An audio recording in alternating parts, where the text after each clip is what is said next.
Hello student, যারা class 9-এ উঠবে বা নতুন বছরে 2025-এ, তাদের জন্য আজকে নিয়ে এসেছি বাংলা একটা সুন্দর শর্ট ভিডিও। কি আছে ভিডিওতে? আছে এটাই যে তোমাদের বাংলার প্রথম চ্যাপ্টার রয়েছে কলিঙ্গ দেশে ঝড় বৃষ্টি, লেখক মুকুন্দ চক্রবর্তী। এই কবিতাটা তোমাদের আমি খুব সুন্দর করে পড়িয়ে দিয়েছি। যদি তোমাদের মনে হয় পড়াটা বোঝার দরকার আছে, তাহলে অবশ্যই আমার চ্যানেলে এসে ক্লাস 9 প্লেলিস্ট ফলো করবে। সেখানে দেখবে ক্লাস 9-এর এই বাংলা চ্যাপ্টারটা দেওয়া রয়েছে। সেখানে বাংলা কেন, অন্যান্য বিষয়েরও পড়া দেওয়া রয়েছে। তাহলে অবশ্যই কিন্তু চ্যানেলে এসে পড়াটা ভালো করে বুঝে নিও, সবারই ভালো লাগবে।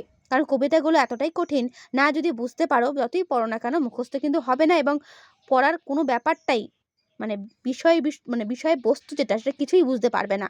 তাই বলছি অবশ্যই চ্যানেলে এসে দেখে নিও, ওকে? আর পড়া যদি ভালো লেগে থাকে অবশ্যই একটা লাইক করো, আর নেক্সট পড়াগুলো পাওয়ার জন্য সাবস্ক্রাইব করে রেখো, ওকে? তো এসো কিন্তু অবশ্যই চ্যানেলে পড়াগুলো দেখে নেওয়ার জন্য। আর